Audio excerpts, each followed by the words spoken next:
การปกิณกะแห่งธรรมะในวันเวลาเดียวกันนี้และทางสถานีวิทยุแห่งนี้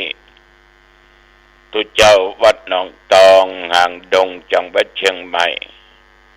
มาพบปะกับญาติกับโยมอันเป็นที่อักที่นับถือ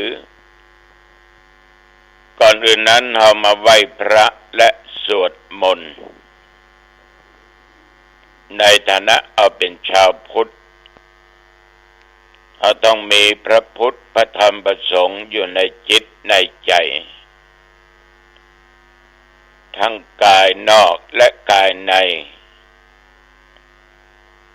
คือมีพระพุทธองค์อยู่ในจิตในใจคือเป็นกายทิพย์คือเป็นมังกระเป็นมงคลท่านทั้งหลายและประการสำคัญเพื่อเป็นการถวายเป็นพระราชกุศลหรือพระพรชัยมงคลแด่สมเด็จพระเจ้าลูกเธอเจ้าฟ้าพัชรกิติยาภาต่อไปนี้เอามาไหว้พระมาสวดมนต์พร้อมๆกันเนอะอะระหังสัมมาสัมพุทโธภควา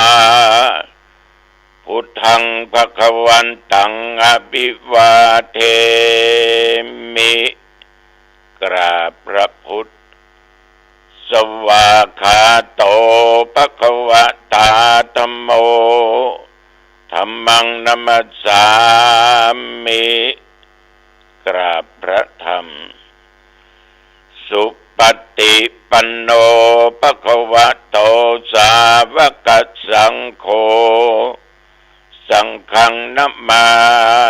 มิกราบพระสงฆ์นะโมตัสสะภะคะวะโตอะระหะโตสัมมาสัมพุทธัสสะนะโมตัสสะภะคะวะโตอะระหะโตสัมมาสัมพุทธัสสะนะโมตัสสะภะคะวะโตอะระหะโตสัมมาสัมพุทธัสสะพุทธังสรณังคัจฉามิธัมมังสรณังคัจฉามิสังฆังสรณังคัจฉามิตุติยัมปิพุทธังสรณังคัจฉามิตุติยัมปิธัมมังสรณังคัจฉามิตุติยัมปิสังฆังสรณังคัจฉามิตติยัมปิพุทธังสรณังคัจฉามิตติยัมปิธัมมังสรณังคัจฉามิตติยัมปิสังฆังสรณังคัจฉามิอิติปิโสภะคะวะอะระหังสัมมาสัมพุทโธวิชชาจารณะสัมปันโนสุขโตโลกวิโทอนุตตโรปุริสธรรมสารถิสัทธาเทวมนุสสานังพุทโธภควาติยันตุนิมิตตังอะวะมังคลัญญาโยจามะนาโปสะกุนัสสะสัทโธปะปะคะโหโตโสปินังอะกันตังพุทธานุภาเวนะวินาศเมนโตสวากขาโตภควตาธัมโมสันติติโกอากาลิโกเอหิปัสสิโกโอปันญิโกปัจจต ตังเวทิตโพวินโยหิติยันดุลนิมิตตังอาปะมังคะลัญจาโยจามานาโปสักกุนัสสะสัทโธปาปักขะโหตุสุปินังอะกันตัง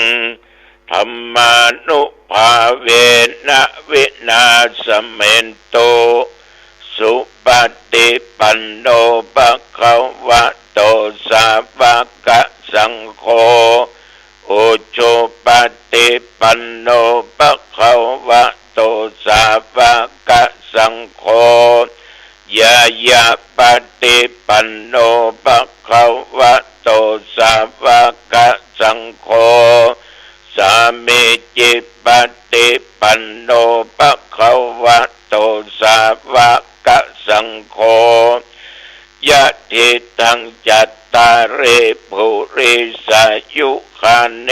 อัตถปุริสปุคลาเอ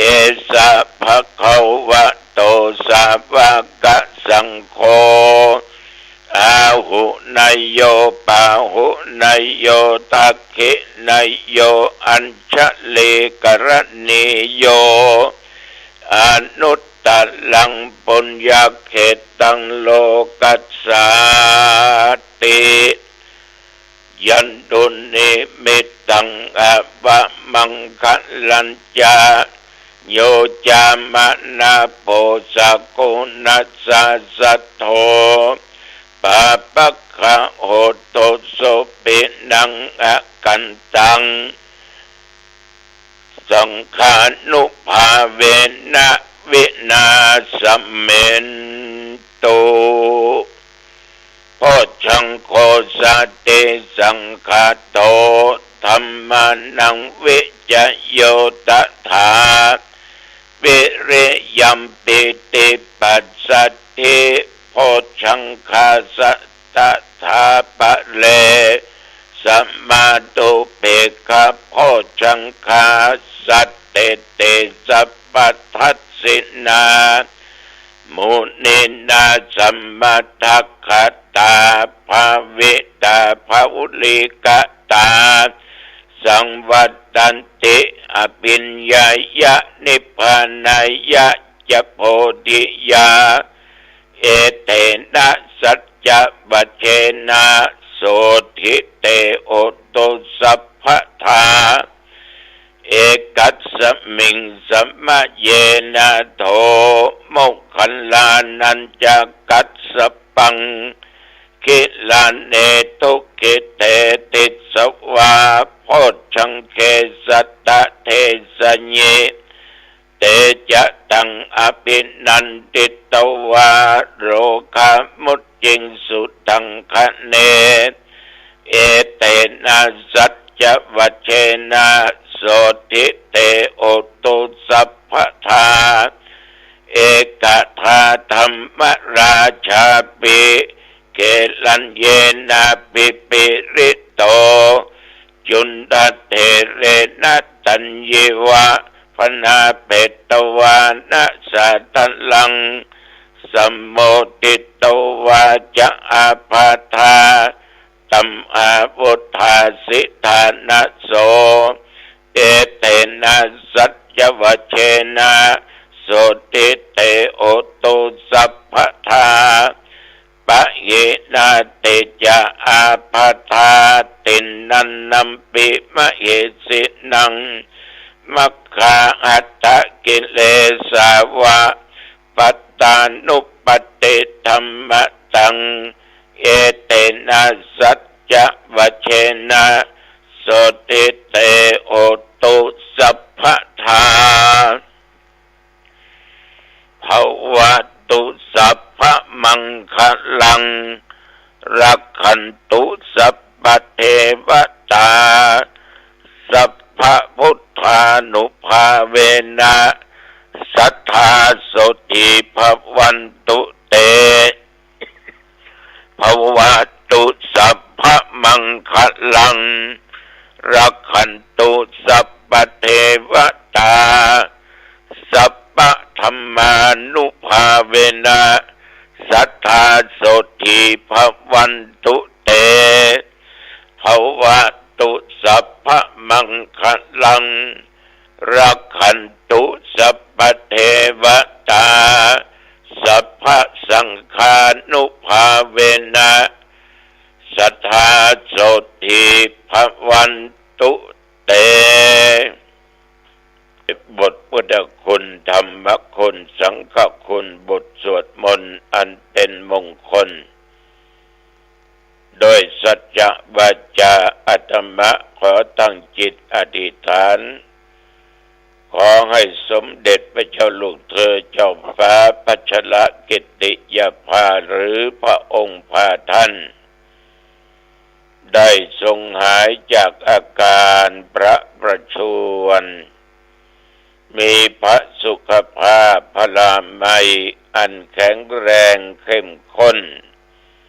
มีพระชนมายุยิ่งยืนนานได้120 พรรษายิ่งขึ้นไปขอถวายพระพรกรมอุตุได้ประกาศบอกตักเตือนว่าระมัดระวังเน้อพี่น้องเฮาทั้งหลายเรื่องฟ้าเรื่องฝนมันบัดนี้บัดนอนบทจะตกมันก็ตกจะตกหนักตกน้อยก็แล้วแต่โอกาสเวลาฝนมาลมมาทำให้เสียเข้าเสียของปีนี้ในจังหวัดเชียงใหม่เฮาโดนไปหลายอำเภอหลายหมู่บ้านขนาดวัดผาลาดเนาะอยู่บนดอยแท้แต่น้ำยังลงมาท่วมเนาะนับประสาอย่างที่ลุ่มมันจะบ่ท่วมอยู่บ้านดอนน้ำยังท่วมอยู่บ้านเกาะน้ำยังท่วมอยู่หนองตองไม่มีน้ำท่วมแน่ญาติโยมนับตั้งแต่เมื่อตะวันวามาจนถึงปัจจุบันบัดเดี๋ยวนี้บริเวณวัดหนองตองใต้เหนือตกออกไกลไม่มีรายงานฝนตกแต่ว่านี่เป็นลึงฮ้อนก็ฮ้อนอบเอาก็อบเอาอุณหภูมิก็36ก็น่าจะว่าเนาะปัจจุบันประเดี๋ยวนี้อุณหภูมิ21 องศาเต่าหลายวันผ่านมากินก็ง่ายแล้วเมื่อตะวันวานี่ตุเจ้าก็ช่วยเน้นเขาปัดกวาดเจ็ดถูวิหาร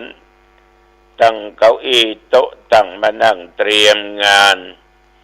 ที่สถาปัตยทานกุยสลากน้อยเดี๋ยวก็จะทำบุญอายุวัฒนมงคล78 ปีเต็มของตุ๊ดลุงในวันที่7เตรียมการเตรียมงานกันถึงพระถึงเน้นกินก็ตอนเรียบร้อยจะมากับเน้นและโชเฟอร์ก็ไปธนาคารแล้วไปสอบถามซื้อหาเตียงเปลที่ใส่คนป่วยก่อนปรากฏว่าต้องสั่งไปมาส่งวันพุธนี่วันพุธจะนำมาส่งเตียงนี้เจ้าภาพคือโยมแม่ขันคำมโนจิตกับลูกกับเต้าน้อมนำถวายแก่อาตมาภาพก็จะมอบถวายแก่โรงพยาบาลหางดงราคาประมาณ11,000 กล่องบุญแม่ขันคำลูกเต้าทราบแล้ววันที่7เอามามอบเพื่อเปิ้นเนาะนอกจากนั้นก็จะได้มอบอ่างล้างหน้าเครื่องชั่งน้ำหนักวัดส่วนสูงเพื่อแก่โรงพยาบาลส่งเสริมสุขภาพแต่นดอกไม้อำเภอจอมทอง โดยแม่ครูจะเป็นผู้มารับในวันนั้นโดยเป็นน้องญาติโยมแต่จริงคงยาอ่างดงยังขาดอีกหลายหลังเตียงชนิดนี้ยังอีกประมาณ3 หลังด้วยกันใครจะรับก็เจริญพรเนอญาติโยมเนอเป็นการอนุเคราะห์สงเคราะห์ช่วยเหลือคนเจ็บคนป่วยเตียงนี้สำคัญยิ่งลงรถว้าวมาเจ้าหน้าที่ก็เอาผ้าใส่เตียงเนี้ยยูเข้าไปห้องฉุกเฉินท่านทั้งหลายทุกอย่างนั้นมีคุณค่าขออนุโมทนาต่อโยมแม่ขันคำมโนจิตเป็นอย่างมากเวณโอกาสนี่ถวยจิมนักอโรคยาปรมาลาภาความมีโรคนับว่าเป็นลาภอันประเสริฐดวานิปะญาติปะยมอายุทั้ง40ขึ้นไปจนถึง80คน40ปลายนั่งก็ลำบากลุกก็ลำบาก50ปลายลุกก็โอยเตียวก็บ่เข้าไหวย่องไหวแย่ง60 70บางต้านลุกบ่ได้ต้องใจสิ่งที่ช่วยเหลือต้องยันต้องอย่างขึ้นได้บางคนนี่อยู่80 90เก่งอยู่นะ เอานิ่มตันเปิ้นเนาะบ่ตันเปิ้นเนี่ยญาติโยมเรื่องสุขภาพเรื่องอย่างทุกสิ่งทุกอย่างมันเป็นเรื่องของเราต้องแก้ไขคนเดียวเพราะสุขภาพนั้นไม่มีขายนะโยมนะสิ่งที่ทำสุขภาพเสื่อมโทรมนั้น1บุหรี่เอามานี่น้อย2น้ำเมาเนี่ยสิ่งเสพติดทุกชนิดทำให้สุขภาพเสียเสื่อมญาติโยมบางคนอาจจะโต้แย้งว่าก็การเปิ้นสูบย่ำเป็นอย่างตุลุงก็เปิ้นลงมาเป็นใจเฮาเห็นบ่ได้อ่านเปิ้นดื่มเปิ้นกินก็เมาเปิ้นก็เป็นอย่างโลแม่นน่ะอันเป็นอย่างเอาได้จะได้ น้ำเมานี่ญาติโยมเปิ้นเปรียบเทียบได้ลึกนะเปิ้นว่ามันเหมือนไม้ขีดแม้แต่ก้านเดียวเนี่ยไม้ขีดไฟเนี่ยนะก้านเดียวเนี่ยสามารถจะเผาผ่านบ้านเมืองตึงเมืองได้มอดไหม้ไปได้อย่างรวดเร็วไฟไหม้ที่ไหนลองสังเกตกับจุดน้อยเดียวก็เดี๋ยวลามหมดลึงไม่บ้านก็หมดเป็นหลังครอบครัวหยังผ้านุ่งครัวไปของใจสัตตางเอาหนีบัดตันไปไม่หมดน้ำเหล้าน้ำเมาก็อย่างเดียวกันข้าบัดติดลุโดข้าบัดติดข้าหยุดกิน หยุดดื่มน้ำเนี่ยเพียงแต่น้อยเดียวนะทำลาย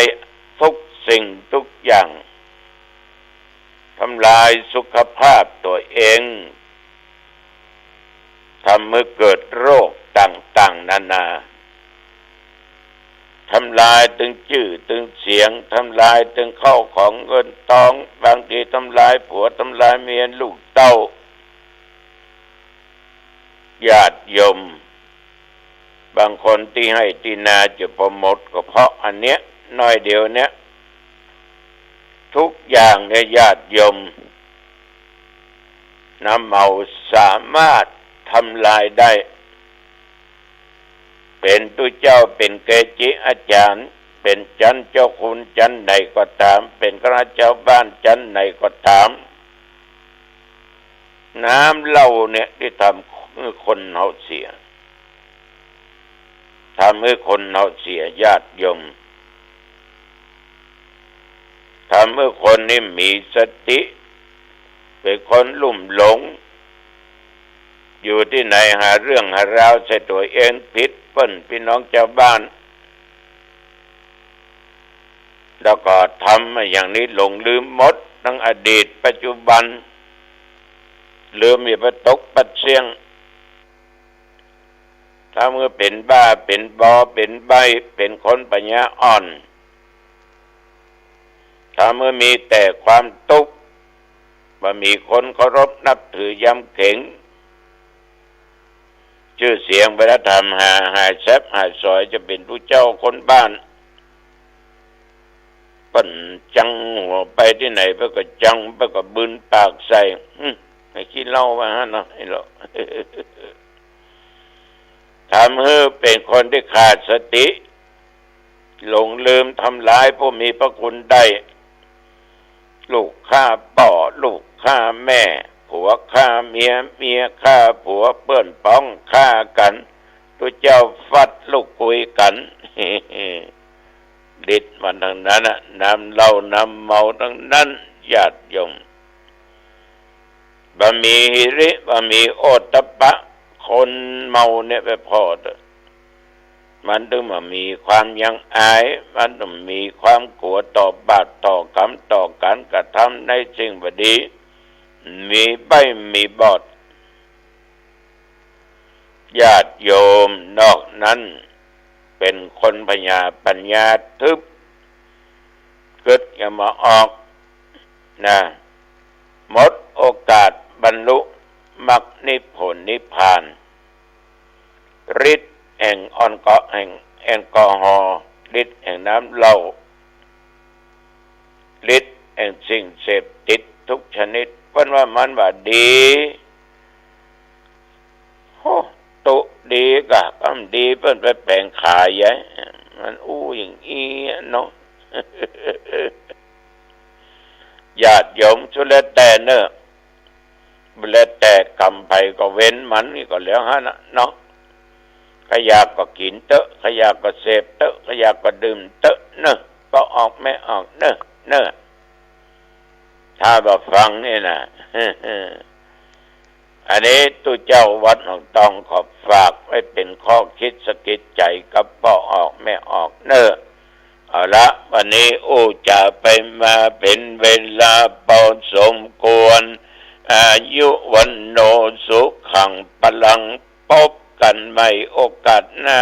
เจริญพรสวัสดีครับท่านผู้ฟังที่เคารพการแบ่งปันความคิดดีๆมาสู่ท่านผู้ฟังในวันนี้ผมเกษตรเพชรสำริดวิทยากรนำแบ่งปันความคิดดีๆมาสู่ท่านผู้ฟังก็เป็นเรื่องของนิติธรรมก็เป็นสาระที่ได้พูดคุยกันในช่วงหลายตอนที่ผ่านมาอย่างไรก็ตามครับท่านผู้ฟังนิติธรรมนิติรัฐนั้นก็ถือว่าทั้งกฎหมายบ้านเมืองทั้งสิ่งที่เป็นนิติฝ่ายธรรมะที่จะจันรงเรียกว่าทำนองครองธรรมธรรมะย่อมชนะอธรรมที่เราพูดถึงกันอยู่เสมอนั่นก็เป็นส่วนหนึ่งอย่างไรก็ตามที่เราได้พูดคุยกันอยู่เสมอว่ายุคปัจจุบันนั้นมีอะไรเปลี่ยนแปลงไปมากมายในส่วนของท่านผู้ฟังลองหวนกลับมาพิจารณาว่าราตรีเดียวมีความยาวนานสำหรับผู้นอนไม่หลับประโยชน์เดียวก็ยาวไกลสำหรับผู้ที่เมื่อยล้าสังสารวัฏการเวียนว่ายตายเกิดก็ยาวนานสำหรับคนพาลผู้ไม่รู้แจ้งในพระธรรมคำสอนขององค์สมเด็จพระสัมมาสัมพุทธเจ้าความยาวนานเนิ่นช้าย่อมมีแก่บุคคล3 จำพวกก็คือคนนอนไม่หลับครับท่านผู้ฟังอาการของคนที่นอนไม่หลับก็ย่อมกระสับกระส่ายพลิกไปพลิกมาในการกลับตัวครับก็ถือว่าเป็นอาการของคนนอนไม่หลับก็ในส่วนหนึ่งก็เกิดมาจากคนที่นอนไม่หลับเนี่ยเพราะว่ามีความโลภอยากได้ทรัพย์หรือถูกราคะกิเลสรุมเร้าจิตใจจนทำให้ฟุ้งซ่านเพราะว่า ราคะก็เป็นส่วนหนึ่งทำให้เกิดความฟุ้งซ่านส่วนโทสะความขัดเคืองในใจในงานหรือความขัดเคืองในญาติมิตรหรือบริวารที่ไม่ได้ดั่งใจก็เกิดความโกรธขึ้นมาส่วนโมหะความลุ่มหลงมัวเมาในสิ่งที่ไม่เป็นประโยชน์แม้เพียงคืนเดียวราตรีเดียวก็แสนจะยาวนานอันนี้ก็คือความยาวนานของคนนอนไม่หลับส่วนคนหมดแรงเมื่อยล้าท้อแท้สิ้นหวังล่มสลายลงมือทำอะไรไม่เคยประสบผลสำเร็จระยะทางแม้เพียงโยชน์เดียวครับก็ช่างยาวไกลเหลือเกินครับท่านผู้ฟังครับคนที่ไม่มีแรงเนี่ยเดินทางไกล1 กิโลครับ1 โยชน์เนี่ยเท่ากับประมาณ16 กิโลเมตรก็ไกลแสนจะไกลส่วนคนพาลมัวแต่ทำบาปกรรมหลงไหลในลาภในยศในสรรเสริญสุขยึดติดในลาภในยศสรรเสริญแล้วก็สุขว่าจะไม่มีอะไรเปลี่ยนแปลงไปถูกราคะโทสะโมหะลุมเร้าจิตใจให้ตกต่ำปัญญาก็มองเห็นความเป็นจริงครับในส่วนที่จะเข้าไปมองเห็นความเป็นจริงนั้นก็มีน้อยหรือแทบจะไม่มีเลยก็จะต้องเวียนว่ายตายเกิดอยู่ในภพภูมิต่างๆเรียกว่าวัฏฏะสงสารเป็นวัฏฏะเวียนวนแสนจะยาวไกลครับก็มีอีกตราบนานเท่านานอันนี้ก็เป็นส่วนที่ทำให้เราได้คิดว่าคนพาลนั้นเห็นโทษของผู้อื่นแม้เล็กน้อยเท่าเมล็ดงาแต่ความชั่วของตนนั้นใหญ่โตเท่าลูกมะพร้าวก็ยังมองไม่เห็นลักษณะของคนพาลนั้นมีอีกหลายประการเช่นการคอยจ้องจับผิดผู้อื่นหาข้อตำหนิผู้อื่นแม้ผู้อื่นจะมีคุณสมบัติไม่บกพร่องให้ตนจับผิดได้ก็หาเรื่องกลั่นแกล้งให้มีความผิดถ้ากลั่นแกล้งไม่ได้ก็กล่าวตู่ใส่ความต่างๆนานาติฉินนินทาขุดคุยเรื่องราวเสียหายในอดีตขึ้นมาเปิดโปงเหล่านี้ล้วนเป็นการกระทำที่ลบหลู่ดูหมิ่นผู้อื่นคนดีทั้งหลายก็จะรังเกียจในส่วนของลักษณะคนพาลนั้น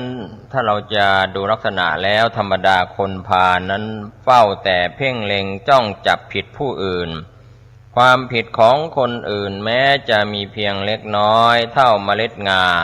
แต่คนพาลก็มองเห็นและนำมาเปิดเผยให้เป็นที่อับอายส่วนความผิดของตนแม้จะมากและก็ยิ่งใหญ่เท่าลูกมะพร้าวมีขนาดใหญ่โตกว่าเมล็ดงาหลายร้อยเท่าคนพาลก็มองไม่เห็นครับท่านผู้ฟังแม้จะเห็นก็พยายามปกปิดไว้ไม่ให้ผู้อื่นได้รู้ได้เห็นเพราะคิดว่าผู้อื่นเป็นพาลเหมือนตนที่รู้ความผิดอะไรแล้วเที่ยวโพลธนาให้อับอายไปทั่วในหมู่บ้านในชนบทหรือในสื่อต่างๆคนพาลไม่ให้ผู้อื่นรู้ความผิดของตนชอบรู้แต่ความผิดของผู้อื่นดังนั้นจึงซ่อนความผิดของตนไว้คอยแต่จับผิดผู้อื่นเหมือนเต่าซ่อนอวัยวะของตนไว้ในกระดองฉะนั้นก็เป็นการมองเห็นได้ชัดเจนว่าการที่เต่าหดหัวเข้าไปอยู่ในกระดองนั้นก็เป็นส่วนคล้ายๆกับคนพาลที่ปกปิดความผิดของตนเองไว้ในตัวตนมิให้ผู้อื่นรู้เห็นแต่ความลับนั้นไม่มีในโลกครับท่านผู้ฟังคนไม่เห็นมนุษย์ไม่เห็นมนุษย์ที่เป็นเทวดาหรือสิ่งที่เป็นเทพเทวาทั้งหลายก็ย่อมรู้เห็นคนพาลถ้าเราจะอุปมาแล้วก็ถ้าจะเปรียบเทียบให้เห็นจริงแล้วเต่าก็คือสัตว์ที่ท่านยกมาเปรียบกับคนพาลเพราะมีลักษณะเหมือนกันก็คือชอบซ่อนสิ่งที่คิดว่ารกรุงรังไว้ในส่วนภายนอกครับก็เก็บไปไว้ในกระดองคนพาลก็ชอบปกปิดข้อบกพร่องของตนไว้ไม่ให้ผู้อื่นรู้เห็นแต่ชอบเข้าไปรู้ไปเห็นความผิดของผู้อื่น ตนเองทำผิดก็ปิดบังอำพรางไว้คอยจ้องจับผิดแต่ผู้อื่นคนอื่นตนเองขี้เหร่ก็ไม่เคยพูดถึงเห็นคนอื่นขี้เหร่กลับนำมาตำหนิให้ใครต่อใครฟังก็ใช้ความพยายามหาเรื่องอื่นมาพูดกลบเกลื่อนความผิดของตนเปรียบเหมือนเต่ามีสี่ขาเหมือนสัตว์ทั่วไปพอพบสัตว์อื่นก็หดขาของตนซ่อนไว้ในกระดองแล้วตำหนิสัตว์อื่นว่ามีขามากเกินไปจะไปไหนมาไหนขาก็เกะกะรกรุงรังไปหมดอันนี้ก็เป็นความคิดเห็นของเต่าเปรียบเหมือนคนพาลส่วนบัณฑิตครับท่านผู้ฟังเมื่อถูกคนพาลสรรเสริญถือว่าเป็นการลงโทษส่วนบัณฑิตถูกบัณฑิตด้วยการสรรเสริญจึงจะถือว่าเป็นการสรรเสริญโดยแท้จริงการยกย่องสรรเสริญกันมีอยู่ทั่วทุกสังคมทุกระดับชนชั้นคนดีก็มักจะยกย่องสรรเสริญผู้อื่นด้วยความจริงใจไม่มีเลสไนไม่ใช่การประจบเอาใจไม่ใช่หวังผลเป็นอื่นเห็นว่าเป็นคนดีจริงมีคุณสมบัติควรแก่การสรรเสริญจึงค่อยสรรเสริญเพื่อแสดงความเห็นด้วยเพื่อให้กำลังใจเพื่อยกย่องให้คนดีได้ปรากฏได้รู้ได้เห็นส่วนคนพาลมักจะสรรเสริญผู้อื่นเพื่อยุยงให้เหิมเกริมเพื่อประจบเอาใจแม้ผู้นั้นจะมีคุณสมบัติไม่ควรแก่การสรรเสริญก็ตามคนพาลก็จะสรรเสริญอยู่อย่างนั้นด้วยหวังว่าเขาจะเห็นเรามีความสำคัญเขาจะระลึกถึงเรา